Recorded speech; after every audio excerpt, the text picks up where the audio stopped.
उडत्या पाखरांना परतीची तमा नसावी, नजरेत सदा नवी दिशा असावी, या ओळी आज कुमारी स्नेहल डुकरे यांनी सार्थ करून दाखवल्या आहेत. 10वीचा निकाल लागला की चर्चा होते ती गुणांची, पण या गुणामागे किती कष्ट आणि किती रात्रीचा जागर हे समजून घेणे महत्वाचे आहे. 98.80% सारखे उत्तुंग गुण मिळून स्नेहल आज अनेकांसाठी प्रेरणा बनली आहे. नेमकी हा कसा होता तिचा स्नेहलचा प्रवास हे जाणून घेण्यासाठी आज आपण स्नेहलच्या घरी आलो आहोत आणि तिच्याशी थेट संवाद साधणार आहोत आणि समजून घेणार आहोत तिच्या यशाचा सक्सेस मंत्र. स्नेहल, पहिल्यांदा तुझं नाव सांग आणि तू कुठल्या शाळेत शिकते ते सगळं माहिती सांग. माझे नाव कुमारी स्नेहल दत्तात्रय डुकरे. मी न्यू इंग्लिश मीडियम स्कूल घोडेगाव येथील विद्यार्थिनी आहे. माझ्या आई वडिलांचे नाव दत्तात्रय अनंत डुकरे, तसेच माझ्या आईचे नाव गीतांजली दत्तात्रय डुकरे असे आहे. जेव्हा निकाल लागला आणि तुला 98.80% गुण मिळाल्याचे समजले तेव्हा तुझी पहिली प्रतिक्रिया काय होती? हे गुण समजल्यावर मला पहिले तर खूप आनंद झाला. तसेच मला कुठेतरी मनात थोडं अपसेटही फील होत होतं, कारण माझं ध्येय थोडं जास्त होतं. 100% गुण मिळवायचं माझं ध्येय होतं, परंतु हे गुण मिळाल्यानंतर सुद्धा मला खूप आनंद झाला. तसेच मी घरच्यांनाही हा रिझल्ट सांगितला, त्यांना पण खूप आनंद झाला. हे संपूर्ण यशाचे श्रेय तू कोणाला देतेस? तुझ्या आई वडिलांचा यात काय वाटा आहे? या यशामध्ये तसे सगळ्यांचाच खूप मोठा मोलाचा वाटा आहे. माझ्या गुरुजनांचा, सर्व शिक्षकांचा, principal ma'am, vice principal ma'am, तसेच माझ्या आई वडिलांचा तर खूप मोठा वाटा आहे.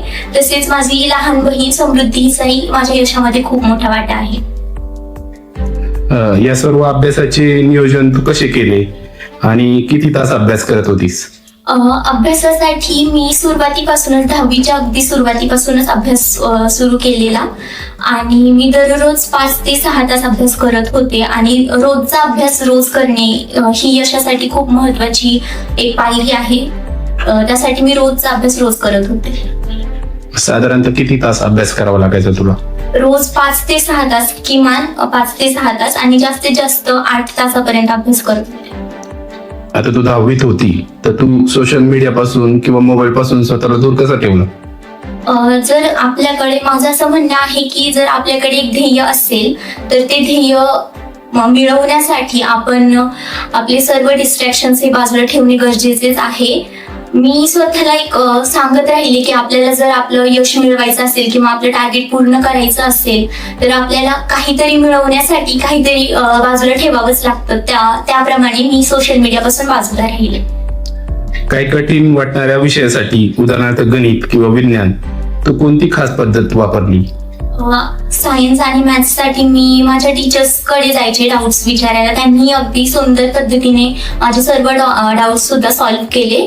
आणि तसेच युट्यूबवर वगैरे काही व्हिडिओज मिळतात, व्हिडिओ सोल्युशन्स, ते सुद्धा यूज करून मी डाऊट सॉल्व्ह केले.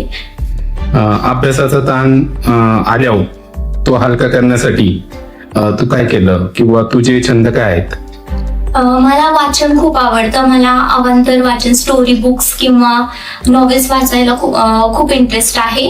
तसेच मला गार्डनिंग सुद्धा खूप आवडतं. वेगवेगळे प्लांट्स आणि त्यांची काळजी घेणे हे सुद्धा मला आवडतं. नेचरमध्ये मिक्स झाल्यावर मला जो अभ्यासाचा ताण येत होता किंवा जो स्ट्रेस येत होता की आपलं हे एवढं मोठं टार्गेट आहे, ते अचीव्ह कसं करणार किंवा हे पॉसिबल आहे का, असं जेव्हा मला वाटत होतं तेव्हा मी नेचरकडून इन्स्पिरेशन घेतलं. तसेच माझ्या आई वडिलांकडून सुद्धा इन्स्पिरेशन घेतलं. अभ्यासाच्या या प्रवासात तुला काही अडचणी आल्या का? त्यावर तू कशी मात केली? अभ्यासात तसे बरेच वेळा माझा कॉन्फिडन्स खूप कमी व्हायचा, कारण कॉम्पिटिशन, आजकालच्या युगामध्ये कॉम्पिटिशन खूप वाढत चालली. त्यामुळे मला कधी कधी फील व्हायचं की आपल्याकडून हे अचीव्ह होईल की नाही होईल. तर अशा अडचणी येत होत्या, परंतु मी मेडिटेशन वगैरे हे सगळं करून त्यावर मात केली. भविष्य आणि ध्येय, आता पुढे काय? तुला कोणत्या क्षेत्रात करिअर करायला आवडेल? माझं मेन आणि अल्टिमेट एम तर UPSC MPSC देऊन IAS व्हायचं आहे. पण त्यासाठी एक बॅकअप प्लॅन म्हणून मला सध्या इंजिनिअरिंग वर फोकस करायचं आहे. इंजिनिअरिंग मध्ये? हो, इंजिनिअरिंग करण्यासाठी मग JEE आणि CET या एंट्रन्स एक्झाम्स द्यायच्या. इतर विद्यार्थ्यांसाठी संदेश येत्या वर्षी 10वीत जाणाऱ्या विद्यार्थ्यांसाठी तू काय सल्ला देशील? 90% पुढे मजल मारण्यासाठी कोणती गुरुकिल्ली तू सांगशील?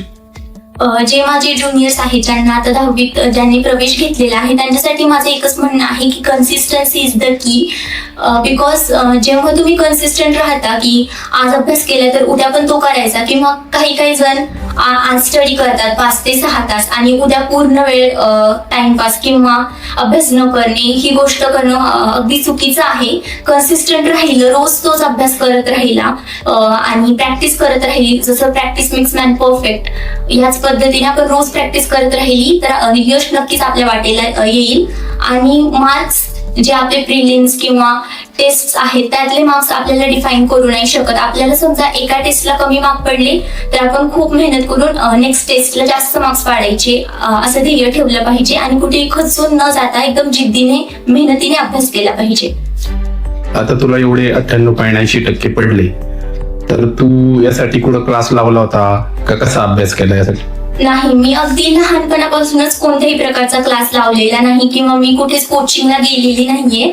मी माझा पूर्ण अभ्यास घरीच केलाय. अगदी मी ऑनलाईन सुद्धा कोणताही क्लास लावलेला नव्हता. सगळा अभ्यास मी घरीच केला आहे. सदर तुला 10वीच्या बोर्ड परीक्षेमध्ये कोणी कोणी मार्गदर्शन केले किंवा कोणाची मदत तू घेतली यासाठी? या परीक्षेत सर्वात जास्त मदत मला माझ्या गुरुजनांचीच झालीये.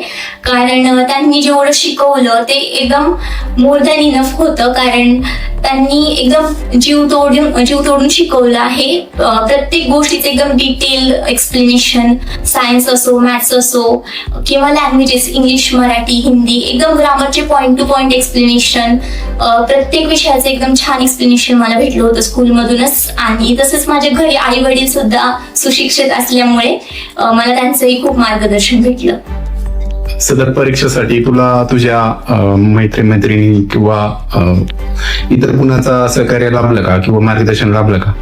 हो, आमच्या वर्गातील जे माझे मित्रमैत्रिणी होते त्यांनी मला या जर्नीमध्ये खूप सपोर्ट केला. कारण आम्ही जेव्हा स्कूलमध्ये फ्री लेक्चर्स भेटायचे किंवा एखाद्या विद्यार्थ्याला डाऊट यायचा तेव्हा आम्ही एकमेकांना विचारून डाऊट सॉल्व्ह करून कन्सेप्ट समजवले एकमेकांना. तेव्हा ते ग्रुप स्टडी करून सुद्धा मला खूप मदत झाली माझ्या या टार्गेट पर्यंत पोहोचण्यासाठी. आणि आमचा स्टडी ग्रुपमध्ये बसून खूप जास्त स्टडी केला आम्ही. तसेच माझी जी मैत्रीण आहे जवळची पूर्वी, तिला सुद्धा मी थँक्स म्हणू इच्छिते कारण तिचा सुद्धा खूप मोठा सपोर्ट भेटला मला. धन्यवाद स्नेहल. तुला तुझ्या उज्ज्वल भविष्यासाठी खूप खूप शुभेच्छा. तू आज आमच्या चॅनलला येऊन मुलाखत दिली त्याबद्दल धन्यवाद. थँक्यू.